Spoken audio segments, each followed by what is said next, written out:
SR shopping mall తో సంక్రాంతి లక్ష్మి మీ ఇంటికి పండగ కళ సరికొత్త కలెక్షన్స్ మీకోసం ఎస్ఆర్ షాపింగ్ మాల్ అందరికీ సంక్రాంతి శుభాకాంక్షలు. Welcome to Suman TV. Suman TV వీక్షకులందరికీ సంక్రాంతి శుభాకాంక్షలు. మన శివశంకర వరప్రసాద్ అందరి నోట అదే మాట, మన చిరంజీవి సంక్రాంతికి కొత్త అల్లుడు వచ్చాడు, సక్సెస్ సాధించాడని చెప్పి చెప్తున్నమాట.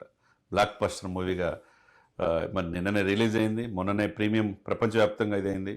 అంతా ఒకటే టాక్, రివ్యూలంతా ఒకటే మార్క్. అన్ని channels, front line media, electronic media, print media, English, Hindi అన్నిటిలోన చిరంజీవి గారే కనపడుతూ ఉన్నారు. మరి అటు తమ్ముడు, అక్కడ తమ్ముడు, ఇక్కడ అన్న, కుమ్ముడే కుమ్ముడు అన్నట్టుగా అటు ఆయన రాజకీయాల్లో సినిమాలో సక్సెస్ సాధిస్తూ ఉంటే, ఈ నేటి తరం యువతరానికి స్ఫూర్తి ప్రదాత 7 పొదల వయసులో ఏమాత్రం గ్రేస్ తగ్గకుండా నేనే నెంబర్ 1, నాకు పోటీ ఎవరు లేరు అని నిరూపించుకున్నాడంటే మరి ఏం చెప్పాలా. ఇందా చెప్తున్నట్టుగా అందరి నోట మన శివశంకర వరప్రసాద్ మాటే. సినిమా ఆద్యంతం కడుపుబ్బ నువ్వే సన్నివేశాలు, నవ్వలేక అల్లాడిపోతున్నారు జనం. ఫ్యామిలీ అంతా సకుటుంబ సపరివార సమేతంగా వెళ్తూ ఉన్నారు.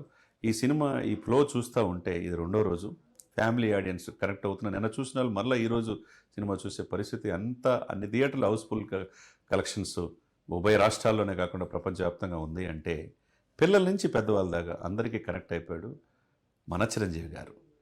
ఆ చిరంజీవి గారు ఈరోజు పద్మవిభూషణ్ అయి ట్వింకిల్ ట్వింకిల్ లిటిల్ స్టార్, ఈ జన్మకి మెగాస్టారే అని ఆయన ఒక్కడే అని స్లోగన్స్ కూడా పెట్టుకుంటున్నారంటే, ఈ జన్మకు ఒక్కడే మెగాస్టార్ అంటున్నారంటే ఏ స్థాయికి ఎదిగిపోయాడో చిరంజీవి గారు మనం అర్థం చేసుకోవచ్చు. రికార్డులు విమర్శించిన వాళ్ళు, క్రిటిక్స్ కూడా అందరి నోట మన శివశంకర వరప్రసాద్ లాంటి సినిమా అందరు హీరోలు తీయాలి అని అంటున్నారంటే మరి ఏం చెప్పుకోవాలా. కట్ చేస్తే రాబోయే 2 రోజులు, రేపు భోగి, ఎల్లుండి సంక్రాంతి, తర్వాత కనుమ, ఈ 5 రోజులని సినిమా డబ్బులన్నీ వచ్చేస్తాయి. ఇంకా అన్నీ ఈ 4 రోజుల తర్వాత వచ్చే డబ్బులన్నీ కూడా దీనికి లాభాలే అన్నట్టు స్పష్టంగా అర్థమవుతుంది. ఈ సినిమా ఫ్లో చూస్తూ ఉంటే 300 కోట్ల నుంచి 400 కోట్లు డెఫినెట్గా కలెక్ట్ చేస్తుంది అనేది అందరి నోట వినపడుతున్నమాట. ఎందుకంటే ఎటువంటి అసభ్యం భాష కానీ అశ్లీల సన్నివేశాలు కానీ సినిమాలో లేవు. ఆధ్యాత్మం, సకుటుంబం, హ్యాపీగా చూసే సినిమా. నేటి తరం జనరేషన్ నుంచి ఆనాటి తరం వరకు అందరూ కూడా చూడాల్సిన సినిమా. కుటుంబ విలువలు, భార్యాభర్తల అనుబంధం, పిల్లలతో తల్లిదండ్రులు మెదగాల్సిన తీరు, తర్వాత హిందూ సనాతన ధర్మం యొక్క గొప్పతనం ఈ సినిమాలో చూపించారు. అందరూ కూడా, ఎవరు కూడా ఒక్కరు కూడా నెగిటివ్ థాట్ లేదంటే ఎప్పుడు లేని విధంగా చిరంజీవి గారు నిన్న ఆయన ఇంట్లో ఆనంద బాష్పాలు సక్సెస్ చేసుకున్నారు. ఆయన సంక్రాంతికి శుభాకాంక్షలు అనిల్ రావిపూడితో గారు కలిపి వాళ్ళ కూతురు సుష్మిత గారు కలిసి, సాహు గారు పాటి అందరూ కూడా ఆయన ఇంటికి వెళ్ళి చాలా రోజుల తర్వాత అంత ఫీల్ అయ్యే మూవీగా, గుడ్ ఫీల్ మూవీగా నయనతారతో కలిసి నటించడం అంటే మామూలు విషయం కాదు. కాబట్టి ఒకవైపు వెంకటేష్ అభిమానులు కావచ్చు, ఇటువైపు మెగాస్టార్ అభిమానులు కావచ్చు, అందరూ కూడా అందరి నోట చిరంజీవి మాటే. ఈ సంక్రాంతికి కొట్టేశారు హిట్ మళ్ళా. అదే వెంకీ అండ్ చిరంజీవి కాంబినేషన్లని అది అనిల్ రావిపూడికే సాధ్యం అంటున్నారు. డబుల్ హ్యాట్రిక్ దాటిపోయి త్రిబుల్ హ్యాట్రిక్కి నాంది పలికింది ఈ సినిమా ద్వారా అంటున్నారంటే మరి ఆ సినిమా ఆహభావాలు, ఆ సినిమాలో కథ ఏ విధంగా ఉందో మనం అర్థం చేసుకోవచ్చు.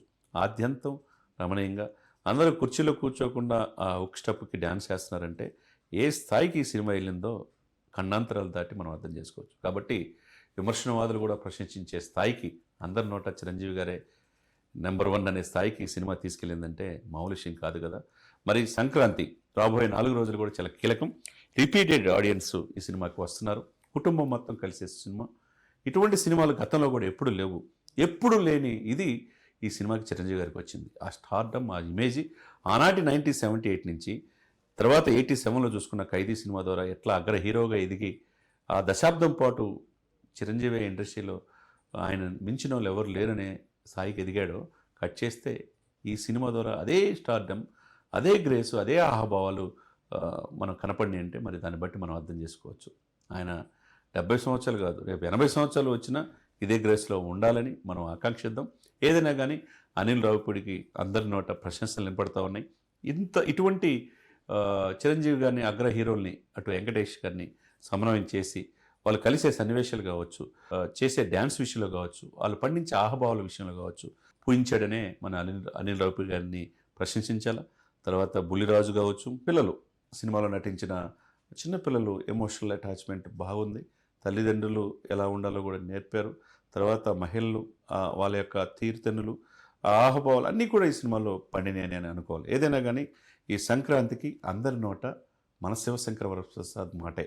Block buster hit movie. ఇటువంటి సినిమా మనం ఇంతవరకు చూడలేదు.